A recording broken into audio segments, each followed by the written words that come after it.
तो आइए शुरू कर रहे हैं आगे। तो इथेनॉल के बारे में डिस्कस कर रहे थे। आपको इथेनॉल का फॉर्मूला, स्ट्रक्चरल फॉर्मूला पता है क्या है? CH3CH2OH। तो आइए इथेनॉल के बारे में कुछ जो जर्नल टर्म्स हैं वो देख लेते हैं। Ethanol is liquid at room temperature. Ethanol is used in alcoholic drinks. Ethanol is a good solvent, एक अच्छा सॉल्वेंट है। Therefore use in medicine. For example कहां यूज किया जाता है? In cough syrup and tincture of iodine. Tincture of iodine. Ethanol is soluble in water. Ethanol is soluble in water. और आपने अभी एक कहानी पढ़ी किसकी? बेवड़े की। वो बेवड़े की कहानी आपको पता है कि कैसी है?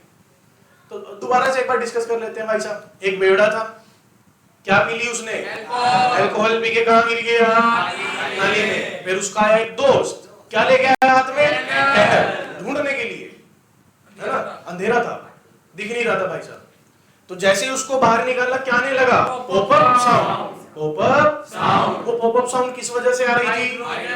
हाइड्रोजन गैस एमिट हुई थी। और कंपाउंड कौन सा बन गया होगा? Sodium ethoxide. Sodium ethoxide. Sodium ethoxide. और जो चोट लगी थी, जो वुंड्स थे, उनके ऊपर क्या लगाई? Tincture of iodine. Tincture of iodine. तो टिंचर ऑफ आयोडीन अप्लाई किया गया। उसके बाद आप देखिए रिएक्शन आपने देखी कि कैसे अल्कोहल में सोडियम डालने से कौन सी गैस लिबरेट हो रही है? हाइड्रोजन। ये याद रखना आपको हाइड्रोजन, क्योंकि ये टेस्ट में काम आएगी कि मुझे कैसे पता चलेगा कि यहाँ पे अल्कोहल है या नहीं है। कुछ नहीं, वहां सोडियम डाल दो। सोडियम डालते ही अगर हाइड्रोजन गैस आ रही है, वो तो आप चेक कर ही लेते हो हाइड्रोजन गैस कैसे विद पॉपअप साउंड बर्न होती है, तो पक्का वहां पर कौन मिलेगा आपको? अल्कोहल। और उसके बाद आपने ये देखा था, ये अल्कोहल है। अल्कोहल से क्या बनाया हमने? एल्कीन। तो उसके लिए क्या डालना पड़ेगा? डिहाइड्रेटिंग एजेंट, जो क्या करवा दे? Removal of water. Removal of water. अब हम यहाँ पे थे कि how do alcohol effect living beings. Living beings पे कैसे इफेक्ट करती है? हम लोग सभी जानते हैं कि अल्कोहल क्या प्रोवाइड कराती है आपको? एनर्जी। लेकिन वो एनर्जी प्रोवाइड नहीं करवाती है। किस तरह काम करती है? As a depressant. As a depressant. Depression नहीं है, डिप्रेसेंट है। डिप्रेसेंट का मतलब होता है आपको लो करती है, सोचने समझने की शक्ति चली जाएगी आपकी। जैसे कि lack of coordination, neural confusion और ड्राउजीनेस। Mental confusion.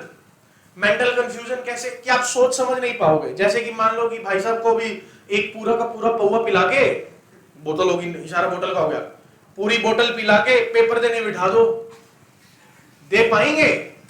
नहीं सर, ये तो बिना उसके भी नहीं दे पाएगा। बोतल के साथ तो क्या पता लिख भी दे, कुछ पावर आ जाए अंदर से, है ना? हमने देखा होगा बोतल पी के अच्छी इंग्लिश निकलती है ना?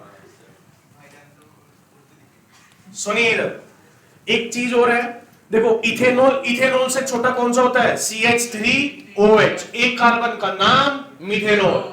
नाम इसका मिथेनॉल। क्या नाम आएगा? और आपको कल भी बताया था मैंने कि consumption of methanol in very quantity leads to death. आपको अगर बिल्कुल स्मॉल क्वांटिटी में भी अगर आपने मिथेनॉल कंज्यूम कर लिया तो डेथ है। मिथेनॉल, हाँ जी, इथेनॉल का ही छोटा भाई है मिथेनॉल। उसमें CH3OH मिथेनॉल और CH3CH2OH, दो कार्बन का कंपाउंड इथेनॉल, एक कार्बन का कंपाउंड मिथेनॉल। दोनों अलग अलग होते हैं, है ना? लेकिन दोनों का टेस्ट और स्मेल लगभग सेम होती है ना? तो कई बार क्या करते हैं लोग, क्या पी लेते हैं? मिथेनॉल। तो वहां दिक्कत हो जाती है। तो आपने देखा होगा भाई गांव में जहां पे बहुत ज्यादा एजुकेटेड पीपल नहीं है, तो वो देसी दारू पीने शुरू कर देते हैं। और वहां पर फिर वो आते हैं ना न्यूज में, क्या जहरीली दारू पीने, जहरीली शराब पीने से 12 की मौत, है ना? वो वाला, है ना? हाँ, तो उन 12 में आप ना हो कोई भी, इसीलिए ब्रांडेड पीजिएगा सर, ऐसे नहीं पीने कोई भी। कौन सी? जेमसन। हाँ जी, ब्लेंडर, ब्लेंडर, ब्लेंडर, चलो ब्लेंडर। और सर संतरा, संतरा नहीं, ठीक है, संतरा नहीं। अच्छा सुनिए, बस ये तो सारे ब्रांड भाई साहब ठेके पे काम करते हैं क्या? सुनिए, in body methanol is oxidized into methanal, क्योंकि मिथेनॉल क्या है आपके पास, अल्कोहल, और इसको ऑक्सीडाइज कर दोगे तो क्या बन जाएगा, एल्डिहाइड। क्या बन गया, मिथेनल। और मिथेनल कोजेज, क्या कोज करता है, कोएगुलेशन ऑफ सेल। आपकी सभी सेल्स को कोएगुलेट कर देगा, सारी सेल्स खत्म हो जाएंगी आपकी, बिना काम करना बंद कर देंगी, तो अब डेथ की ओर चले जाओगे। मेनली क्या करता है, methanol also effect the optic nerve and causing blindness. तो जब भी आप ड्रिंक करते हैं, जैसे कि जिसने किसी ने भी अगर मिथेनॉल पी ली, तो सबसे पहला इफेक्ट उसका आएगा कि वो ब्लाइंड हो जाएगा उसी टाइम, क्योंकि इसका बहुत जल्दी असर होता है किस पे, ऑप्टिक नर्व पे, तो आपको दिखना बंद हो जाएगा, ऑप्टिक नर्व खत्म कर देगा बिल्कुल ही। तो सबसे पहले आप बिल्कुल ब्लाइंड होगे, आपको दिखना बंद हो जाएगा, उसके बाद आप धीरे धीरे करके क्या होगे, मर जाओगे। नहीं नहीं नहीं, परमानेंट डैमेज है, तब तक तो बचेगा ही नहीं जब तक दारू उतरेगी। हाँ, अब सुनिए इधर ध्यान से, ethanol is important industrial solvent, क्योंकि बहुत ज्यादा इंडस्ट्री में यूज किया जाता है to prevent the misuse of ethanol in industry. It is made unfit for drinking. वही आ गई डोलू वाली रिएक्शन। हाँ, तो एडिंग, क्या ऐड कर रहे हैं यहाँ पे हम, कॉपर सल्फेट। कॉपर किसके लिए, फॉर ब्लू कलर। एंड क्या ऐड कर रहे हैं, pyridine for pungent smell. Pyridine for pungent smell. Pungent smell के लिए क्या ऐड किया गया, पायरिडीन। दिस अल्कोहल, अगर आपने अल्कोहल में ये चीजें ऐड कर दी तो अनफिट हो गया ड्रिंकिंग के लिए, और this alcohol is known as denatured alcohol. अब हमने इसको डीनेचर्ड कर दिया अल्कोहल को, वापस से रिएक्शन करके इसमें से अल्कोहल अलग और कॉपर सल्फेट और पायरिडीन अलग कर लिया जाता है, और उसको फिर फिट बना लिया जाता है किस पर्पस के लिए, ड्रिंकिंग के लिए। आगे देखते हैं, alcohol is also used as a fuel. इसको फ्यूल की तरह भी यूज कर सकते हैं। कैसे बनाते, कैसे, sugarcane juice is used to prepare molasses which is fermented to give ethanol। molasses समझते हैं ना आप लोग, शुगर केन के जूस से मोलासिस बनाया, उसको रखा, फर्मेंटेशन कर लिया with the help of east, क्योंकि ईस्ट में फर्मेंटेशन में अल्कोहल मिलता था आपको। याद करिए रेस्पिरेशन की रिएक्शंस 3 थी, जो एनारोबिक रेस्पिरेशन 2 थी, एक मसल में होती थी जहां पर क्या बनता था, लैक्टिक एसिड, और एक ईस्ट की थी, ईस्ट वाली में क्या बनता था, इथेनॉल। इथेनॉल बनता था, और वहां पे एंजाइम कौन सा रिस्पॉन्सिबल था, एंजाइम का नाम नहीं, एंजाइम का नाम जाइमेज। क्या नाम है एंजाइम का नाम, जाइमेज। ये फर्मेंटेशन में हेल्प करता है, फर्मेंटेशन में हेल्प करेगा ये, तो ध्यान रखना एंजाइम का नाम जाइमेज, वहां लिखा हुआ है आपके उसमें। आइए, अब कौन आया जी, इथेनोइक एसिड। इथेनोइक, हमने पहले यहां पर अभी इथेनॉल पढ़ा, इथेनॉल के बाद क्या पढ़ना शुरू करें हमने, इथेनोइक एसिड। तो इथेनॉल की कहानी आपको याद होना चाहिए, क्योंकि क्या पता 4 मार्क्स 3 मार्क्स में कहीं भी इथेनॉल के बारे में पूछ लेते हैं कि डिफाइन इथेनॉल की केमिकल प्रॉपर्टीज, तो आपको ये सभी लाइन में लिखनी है, बस बेवड़े को याद करो, सब चीजें पता चलने लग जाएंगी। अब बारी किसकी आई, ethanoic acid. Ethanoic acid generally known as acetic acid, क्योंकि इसको एसिटिक एसिड भी बोल देते हैं, क्योंकि 2 कार्बन के कंपाउंड के आगे एस और ये इथेनोइक लग रहा है। आगे 5% to 8% solution of acetic acid in is called vinegar, is known as vinegar। Vinegar बोला जाता है, जो आप डेली हम किचन में यूज भी करते हैं, है ना, प्रिजर्वेटिव की तरह भी यूज करते हैं विनेगर को, है ना। हम नॉर्मली अचार वगैरह जो होता है घर में, पिकल्स, उसमें भी इसको डाल के रखते हैं विनेगर को। विनेगर कैसे बनेगा, कितने परसेंट डालना होगा acetic acid, 5 to 8%, 5 to 8% solution of acetic acid in water is known as vinegar, used as a preservative। The melting point of ethanoic acid is 290 Kelvin। The melting point of ethanoic acid is 290 Kelvin।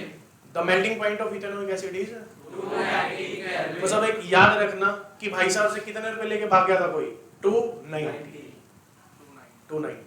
याद रखना कि कितने पैसे लेके भाग गए थे sir, 290। उतने पैसे में कौन मेल्ट हो जाता है, इथेनोइक एसिड। भाई साहब 290 केल्विन है, बदल लो, डिग्री सेल्सियस में बदलना आता है, बदल लीजिए। कितने माइनस करूं इसमें से? 273। सुनो, सुनिए, carboxylic acid is a weak acid.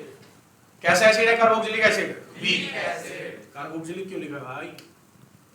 Ethanoic आना था ना।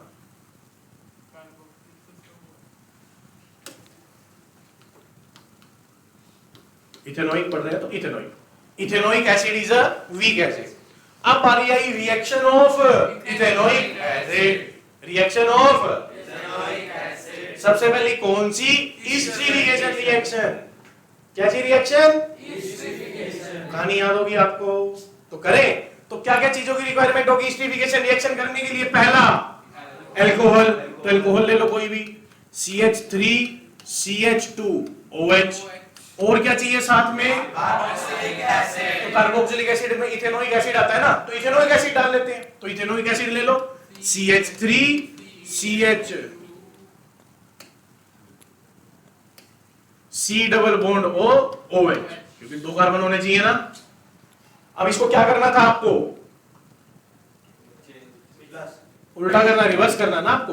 तो OH इस तरफ, C double bond O CH3, और ये क्या आया? CH3 CH2OH। तो एक का H और एक का OH बना दो, CH3 CH2O C double bond O CH। ये क्या बन गया मेरे लिए? ईस्टर। क्या बन गया मेरे लिए? ईस्टर। और ईस्टर की स्मेल कैसी होती है? Frooti smell. पंजर नहीं है, पंजर तो खराब होती है, फ्रूटी स्मेल बहुत अच्छी स्मेल होती है इसकी। और mainly use in perfumes and makeup products. जितनी भी मेकअप्स के प्रोडक्ट होते हैं उसमें एक पर्टिकुलर स्मेल आती है ना, वो इसी की वजह से आती है। और मेनली परफ्यूम्स में ईस्टर का यूज किया जाता है। याद करो कि वो खुश हो गई थी ना इसी बात पे कि हाँ मुझे दे दिया भाई साहब, मेकअप बन गया। अगर मुझे इसको उल्टा करना था ईस्टर को, अब वो खुश थी, CH3 CH2O C double bond O CH3। तो क्या डाला गया इसमें? बेस। क्या डाला गया इसमें? और ये बेस डालते हैं, ध्यान से देखना रिएक्शन को। तो इसमें क्या डाल दिया गया? NaOH। बिल्कुल ध्यान से, थोड़ा इसको नीचे करके लिखता हूं, ये लो। क्या डाला गया इसमें? बेस। और जैसे ही बेस डलेगा, देखो अपने क्या करना है, Na किसमें टूटने वाला है? Na plus OH negative. अब आपको क्या करना है, यहां पे यहां से तोड़ना है इसको, यहां से ये बॉन्ड टूटेगा, ये बॉन्ड आपने ब्रेक डाउन करना है यहां पे। अब अगर ये बॉन्ड टूटेगा तो इस पे देखो, इधर कौन सा चार्ज आने वाला है? पॉजिटिव। इस पे कैसे आने वाला है? नेगेटिव। अब देखिए क्या बनने वाला है यहां पे, CH3 CH2, क्योंकि पॉजिटिव चार्ज है, इसका कौन सा जाने वाला है? OH। तो CH3 CH2OH अल्कोहल बन गया, बन गया। प्लस प्लस क्या बनने वाला है? CH3 C double bond O Na, CH3 C double bond O Na। तो आपको ध्यान क्या रखना है कि कहां से बॉन्ड टूटेगा? CH3 CH2, और ये कार्बन और ऑक्सीजन के बीच का बॉन्ड टूटेगा इस केस में, और ये बन जाएगा अल्कोहल। ये तो हमारे पास इथेनॉल वापस आ गया। और ये क्या बना मेरे लिए? Sodium acetate. क्या बन गया? सोडियम एसीटेट आयन बनता है, सोडियम एसीटेट। और इस रिएक्शन को कौन सी रिएक्शन बोलते हैं? सोपेनिफिकेशन। सोप बनाने में काम आती है ये रिएक्शन। देखो याद करो, सुनो, मैंने आपको बोला था ना, एक गर्लफ्रेंड थी, जिसकी भी थी गर्लफ्रेंड थी, है ना, उसने करा उसको चीट, किसी और से बातें करने लगी। तो भाई ने क्या किया, एक हाथ में अल्कोहल और एक हाथ में कार्बोक्सिलिक एसिड लेके गया उसके पास डालने के लिए उसके, लेकिन पहले ही गिर गया। पहले ही गिरने से क्या हुआ, वो दोनों मिक्स हो गए। कौन कौन? अल्कोहल और कार्बोक्सिलिक मिक्स हो गए, और क्या बन गया? ईस्टर। और ईस्टर किस यूज में आया? उसके मेकअप करने में। अब अगली खुश, वो तो खुश हो गई, लेकिन जो दूसरा था उसने उसको क्या क्या दिया? उसको बेस। बेस देने से सारा मेकअप धुल गया, क्योंकि क्या बन चुका था वहां पे, सोडियम, और सोडियम एसीटेट किस में काम आता है, सोप बनाने में। मुंह धुल गया उसका यार, सीधी सी बात है। मेकअप जो भाई ने मेकअप करवाया था वो बेस डालने से सोप बन गया, और तो सोप बनने से उतर गया। अब जैसे थी वैसे ही हो गई पहले जैसे। बस उसको लगा मेकअप करके, उसको लगता है ना मैं सुंदर लग रही हूँ, हाँ मैं इतनी सुंदर हूँ, मैं क्या करूँ। लेकिन जैसे ही मेकअप उतारो फिर लगता है ओह ये सच्चाई थी। हाँ जैसे इसका तो वालों मेकअप अभी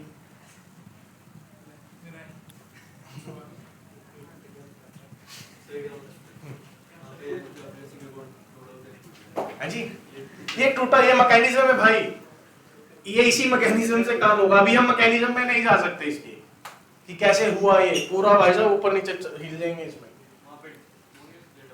कहां पे, यहाँ पे नहीं नहीं, ये टूटेगा क्योंकि कार्बन और ऑक्सीजन के बीच में पोलैरिटी क्रिएट होती है, क्योंकि ऑक्सीजन मोर इलेक्ट्रोनेगेटिव है। अभी आपने क्योंकि पीरियोडिक टेबल क्लास 10 से चला गया, पीरियोडिक टेबल में ऑक्सीजन की इलेक्ट्रोनेगेटिविटी पता चल जाती है आपको कि oxygen is more electronegative element. Oxygen को, ऑक्सीजन जो इलेक्ट्रॉन है कार्बन के साथ शेयर कर रहा है, इलेक्ट्रॉन अपनी तरफ टिल्ट करके रखता है, तो इसलिए टूट जाएगा जल्दी से। तो आपको ये याद रखना है कि सोप कैसे बनेगा। तो सबसे पहले आपको ईस्टर बनाना होगा। अगर आपसे कोई बोले ईस्टरिफिकेशन रिएक्शन, तो कुछ नहीं करना, ये दोनों लिखिए, ईस्टर बना दीजिए। लेकिन अगर आपको कोई की सपोनिफिकेशन रिएक्शन, तो पहले ईस्टर बनेगा, उसमें क्या डलने वाला है, बेस, तो फिर अल्कोहल और सोडियम एसीटेट। अगर ये लिखा है तो आप यहां से पहले ईस्टर बनाओगे, फिर ईस्टर में बेस डालोगे और फिर काम करोगे। तो पूरी अच्छे से दिखो ताकि उसको भी पता रहे कि हाँ कहां से ये बन रहा है। ठीक है ना, आगे आ जाते हैं। CH3COOH किसके साथ, NaOH। बस देखो क्या बन गया, CH3COONA प्लस वाटर अलग, क्योंकि ये एसिड है और ये बेस है तो सोल्ट बनेगा। तो सोल्ट बना और प्लस में क्या निकल गया, वाटर, बेस के साथ। अरे भाई बेस के साथ पीछे भी तो हो रही थी रिएक्शन। कौन, ये इसको लिखना हो, कैसे लिखा जाएगा,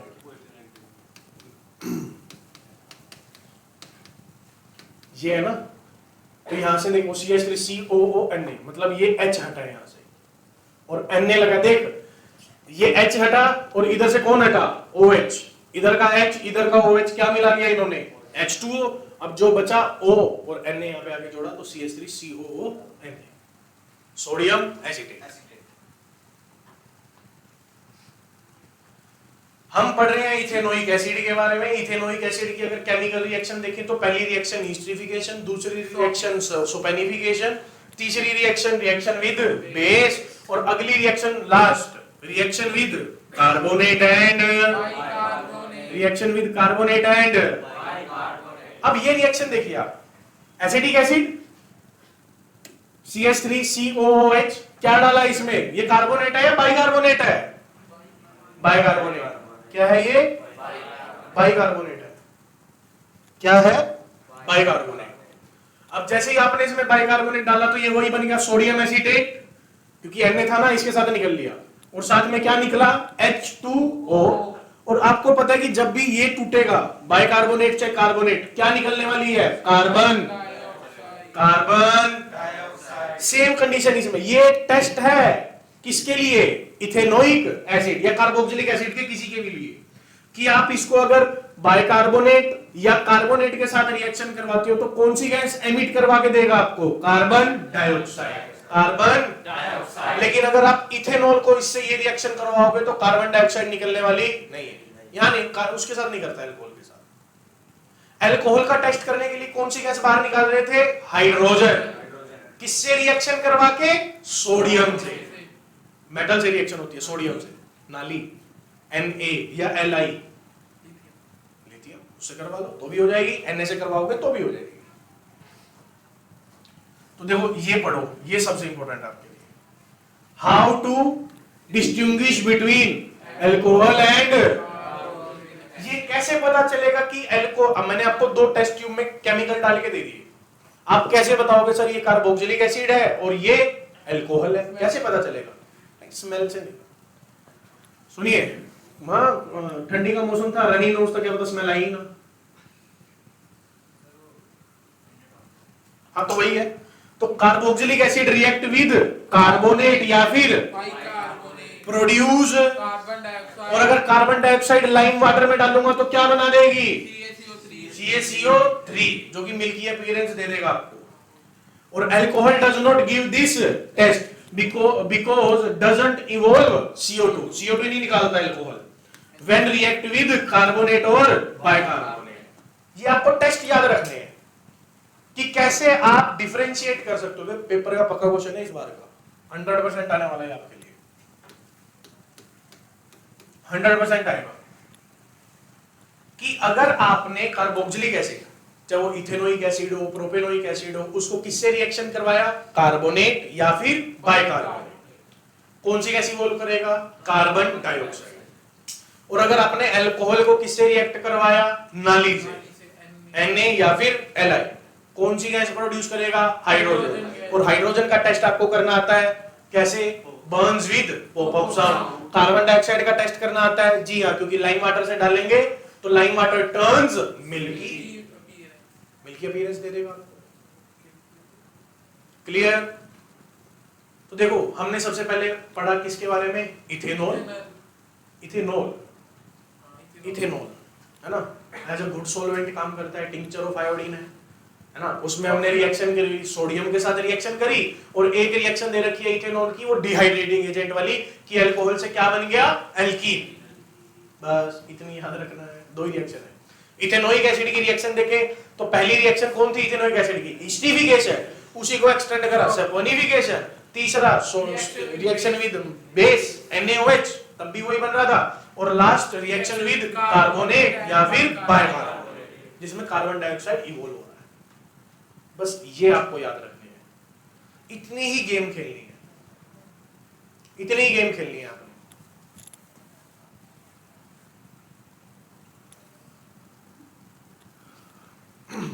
ये हो चुका था।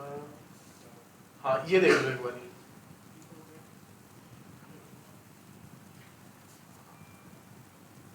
Addition reaction. ये देखो मैंने यहां पे आपके लिए लिख दिए कि ऑक्सीडाइजिंग एजेंट कौन कौन से हैं? H2SO4, K2Cr2O7 और KMnO4। रेड्यूसिंग एजेंट कौन कौन से हैं? LiLH4 और NaBH4। इनका यूज कर सकते हो। इधर देखो, एडिशन ऑफ हाइड्रोजन के लिए, अगर आपको एडिशन करना है हाइड्रोजन का, तो क्या? निकल, प्लेटिनम और पैलेडियम विद हाइड्रोजन। तो ये एडिशन ऑफ हाइड्रोजन में काम आते हैं। अब देखो, ये क्या था? अल्कोहल। क्या था? अल्कोहल। क्या डाला इसमें? KMnO4। KMnO4 क्या है? ऑक्सीडाइजिंग, स्ट्रॉन्ग है, काम आनेगा देगा सीधा कार्बोक्सिलिक एसिड। रिएक्शन कंप्लीट हो चुकी है। ये इस बार पेपर में था ना K2Cr। हाँ जी, हाँ जी। तो जो आपके बुक के हिसाब से वो लिख दिए कि यार इन्हीं को याद कर लो, हो जाएगा काम। ये सारे स्ट्रॉन्ग है, सभी स्ट्रॉन्ग है, आप में भी वाला है ही नहीं, सब स्ट्रॉन्ग है। अब सुनिए, कौन सी रिएक्शन है अगली मेरे पास? Addition reaction. अब सुनिए, इथीन से क्या बनाऊंगा? इथेन। इथीन कैसा प्रोडक्ट है? अपना सैचुरेटेड या अनसैचुरेटेड? अनसैचुरेटेड। इथेन कैसा है? सैचुरेटेड। और अगर आपको इथीन से इथेन में जाना है तो क्या ऐड करने पड़ेंगे? Addition of hydrogen. और एडिशन ऑफ हाइड्रोजन किससे होता है? निकल, प्लेटिनम, पैलेडियम के साथ क्या डाल दो? कोई भी एक ले लो, सारे नहीं लिख देने, कोई भी एक, चाहे निकल ले लो, चाहे प्लेटिनम ले लो, चाहे पैलेडियम ले लो, आपकी मर्जी है, जो मर्जी लीजिए, आंसर आएगा। अब सुनो आगे। तो जैसे देखो, डबल बॉन्ड है ना, डबल बॉन्ड प्रेजेंट है, डबल बॉन्ड तोड़ के ये क्या लगा देगा दोनों तरफ? हाइड्रोजन और हाइड्रोजन। एडिशन हुआ। अब सुनिए कहां यूज होती है addition reaction? Use in hydrogenation of vegetable oils. एक बात याद रखिएगा कि किसको डाइजेस्ट करना आसान होगा, सैचुरेटेड या अनसैचुरेटेड? अनसैचुरेटेड, क्योंकि अनसैचुरेटेड रिएक्ट हो जाते हैं, सैचुरेटेड वाले इतनी जल्दी रिएक्ट नहीं होते, क्योंकि वो खुद क्या है? सैचुरेटेड। अब भाई कोई सैचुरेटेड कंपाउंड है वो क्यों रिएक्ट होगा किसी से भी, और मैंने आपको बताया था रिएक्शन होने के लिए आपको इलेक्ट्रॉन डेंसिटी या जो ज्यादा या फिर कम, जो कि सारे अगर सिंगल सिंगल बॉन्ड है तो उनमें सारे सिग्मा सभी स्ट्रॉन्ग है, इतनी जल्दी टूटने वाले नहीं है comparatively to pi bond. Pi bond थोड़ा टूट सकता है जल्दी। क्लियर। अब देखिए जितने भी हमारे वेजिटेबल ऑयल्स है जैसे सनफ्लावर ऑयल्स, राइस ऑयल, जो हम एज ए रिफाइंड यूज करते हैं, पाम ऑयल, ये सारे के सारे कैसे कंपाउंड है, सैचुरेटेड या अनसैचुरेटेड? अनसैचुरेटेड। कैसे है? इसीलिए ये डाइजेस्ट हो जाते हैं हमारी बॉडी में जाके। अब वही सेम। हाँ जी हाँ जी। वनस्पति को हिंदी में क्या, इंग्लिश में क्या बोलते हैं? वेजिटेबल। ऐसा? अरे वनस्पति को क्या बोलते हैं? हर्ब्स वगैरह बोलते हैं ना, इनको वनस्पति बोला जाता है। Herbs oil. तो सुनो यार, वेजिटेबल ऑयल, एक तो वेजिटेबल से ऑयल निकाले जाते हैं, वेजिटेबल ऑयल्स बोलते हैं, ये अनसैचुरेटेड होते हैं, जो कि इजी टू डाइजेस्ट होता है, डाइजेस्ट हो जाते हैं। एक होते हैं एनिमल फैट वाले ऑयल, जो एनिमल फैट से निकाले जाते हैं, है ना, फिश ऑयल, फिश के लीवर से निकाला जाता है। तो वो जो ऑयल है वो कैसा होता है? सैचुरेटेड। कैसा होता है? सैचुरेटेड। जिसको डाइजेस्ट करना इतना इजी नहीं है, जिसको डाइजेस्ट करना इतना easy. Vegetable oils are unsaturated compound and animals fat are generally saturated fat. Saturated है। We use oils containing unsaturated fat for ideal cooking. Ideal cooking के लिए इसको यूज किया जाता है। अगर आपसे कोई पूछे हाइड्रोजिनेशन ऑफ वेजिटेबल ऑयल्स करना है, क्या करना है? Hydrogenation of vegetable oils. Vegetable oils कैसे होते हैं सर? अनसैचुरेटेड कंपाउंड, इथीन होंगे, है ना, प्रोपाइन, इथीन, जो भी लिखना चाहते हो। और इसका hydrogenation, what is the meaning of hydrogenation? Addition of hydrogen. तो हाइड्रोजिनेशन ऑफ वेजिटेबल ऑयल्स में क्या बनने वाले हैं? एल्केन्स। किससे? एल्कीन से। किससे? एल्कीन से। सर एल्काइन नहीं ले सकते? ले सकते हैं, लेकिन आप एल्कीन से बनाना, क्योंकि एनसीईआरटी एल्कीन से प्रोवाइड कराती है। क्लियर। तो हाइड्रोजिनेशन ऑफ वेजिटेबल ऑयल याद रखना। तो किसका कौन सा फैट जल्दी डाइजेस्ट हो जाएगा? प्लांट बेस्ड या एनिमल बेस्ड? प्लांट बेस्ड, क्योंकि वो कैसा होता है? अनसैचुरेटेड। एनिमल कैसा होता है? सैचुरेटेड, जिसको डाइजेस्ट करना थोड़ा सा डिफिकल्ट है। हाँ जी बिल्कुल, डाइजेस्ट नहीं होगा तो अंदर ही रहेगा ना। कंफर्म कर सकते हैं आगे। अब एक रिएक्शन हो रहा है आगे, कौन सी? सब्स्टिट्यूशन। सब्स्टिट्यूशन का मतलब क्या होता है कि एक चीज हटी और दूसरी चीज उसके आगे जुड़ गई, सब्स्टिट्यूट हुआ। अब देखिए क्या हो रहा है सब्स्टिट्यूशन में, पढ़िए substitution reaction. Saturated hydrocarbon are generally unreactive due to all sigma bonds are present in the compound. क्योंकि देखो एल्केन के अंदर सभी के सभी कैसे बॉन्ड प्रेजेंट है हमारे पास? सिग्मा। इनको इतनी जल्दी रिएक्ट नहीं किया जा सकता, इतनी जल्दी रिएक्ट नहीं किया जाता। ये तो सब्स्टिट्यूशन अच्छा होता है, क्या डाल के? Chlorine in the presence of light. High light चाहिए होती है, मतलब लाइट की इंटेंसिटी अच्छी चाहिए होती है। तो क्या होगा, इधर से एक हाइड्रोजन हटेगा और क्या जुड़ जाएगा आगे? यहाँ पे क्लोरीन। क्या जुड़ जाएगा? क्लोरीन। एक हाइड्रोजन हटाओ, क्लोरीन लगा दो, क्योंकि एक चीज निकली और दूसरी चीज आके यहां पर जुड़ गई। इसे क्या बोला गया? सब्स्टिट्यूशन। सब्स्टिट्यूशन। सब्स्टिट्यूशन देखो, जैसे मेरे पास था CH4, इसमें क्या डाला? Cl2 in the presence of light. तो ये 4 हाइड्रोजन थे तो कितने बनेंगे? CH3, एक निकला, उसकी जगह क्या आगे जुड़ गया? Cl। तो ये बन गया प्रोडक्ट। बाहर आ गया ना यार, 4 थे 3 रह गए, एक Cl जोड़ दिया, ये ले। तो ये इतना इंपॉर्टेंट नहीं है करने के लिए। जो मेन चीज थी वो थी ये इथेनॉल। इथेनॉल। तो आपने एक तो डीनेचुरेशन वाली कहानी पढ़ी कि डीनेचुरेशन करने के लिए क्या क्या डाला गया? सबसे पहले copper sulphate and the second is pyridine. Pyridine, copper sulphate और पायरिडिन, इन दोनों चीजों को डाला गया था।